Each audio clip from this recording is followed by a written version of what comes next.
अतीतरे घटुथिबा गुरुत्वपूर्ण घटनावली की जानिबा पई आमे इतिहास पढ़ी थाउ। आम इतिहास आम गर्व और गौरव को बहन करिथाए। तेबे आज हेउछि 21 जून 2025 मसीहा। अतीतरे आजिर दिन रे एमिति अनेक घटना घटिछि जहा परवर्ती समय रे इतिहास पलटिछि। तेबे आसंतु नजर पकाइबा आजिर इतिहास संपर्क रे। प्रति वर्ष जून 21 तारिख को विश्व संगीत दिवस भाव में पालन करा जाए। संगीतर महत्व विषय रे लोकमानंकु अवगत कराइबा हेउछि आज दिनर मुख्य उद्देश्य। जो शब्द खुशी रे कंदाई पारे, दुख रे हसाई पारे, ताहा ही हेउछि संगीत, जहा केवल मानसिक शांति प्रदान करे नहीं बरं आमको खुशी रखिबाकू एक गुरुत्वपूर्ण भूमिका भी ग्रहण करे। तबे एही दिनटी प्रथमे फ्रांस रे जून 21, 1982 मसीह रे पालन करा जायथिला।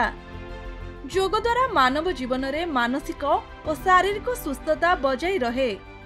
सेथिपाई प्रतिवर्ष आजिर दिन को अंतर्जातीय योग दिवस भाव में पालन करा जाए।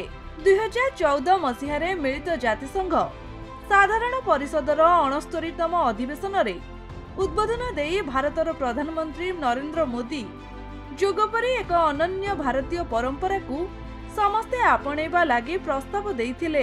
एहा परठु योगर उपकारिता और आवश्यकता को हृदयंगम करी जातिसंघर सदस्य राष्ट्र जून 21 तारिख रे अंतर्जातीय योग दिवस भाव में पालन करबा पई राजी होइथिले।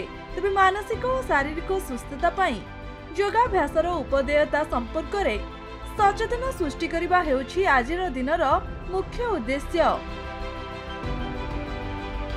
1912 मसीहा जून 21 तारिख रे जन्म ग्रहण करथिले हिंदीर लेखक विष्णु प्रभाकर। से अनेक छोट गल्प, उपन्यास, नाटक एवं भ्रमण कहानी आदि लिखिछंती। तांका लेखारे देशप्रेम, जातीयतावाद एवं सामाजिक उन्नतिर वार्ता मिलिथाए। से हरियाणार प्रथम साहित्य एकाडेमी पुरस्कार विजेता थिले। 1993 मसीह रे तांको साहित्य एकाडेमी पुरस्कार एवं 2004 मसीह रे पद्मभूषण सम्मान रे सम्मानित करा जायथिला। 2012 मसीहा जून 21 तारिख रे मृत्युवरण करथिले सुनील जहां। से जणे अमेरिकीय फोटो सांबादिक एवं डॉक्यूमेंटरी फोटोग्राफर थिले। 1940 मसीह रे से भारत रे काम करथिले। स्वाधीनता आंदोलन, कृषक एवं श्रमिक आंदोलन, दुर्भिक्ष एवं डंगा, शहरीकरण एवं शिल्पायन उपरे से डॉक्यूमेंटरी फोटोग्राफी करिसेंती। तत्कालीन भारत सरकार तांको 2012 मसीह रे पद्मभूषणर नागरिक सम्मान प्रदान करथिले। ब्यूरो रिपोर्ट, खबर ओडिशा।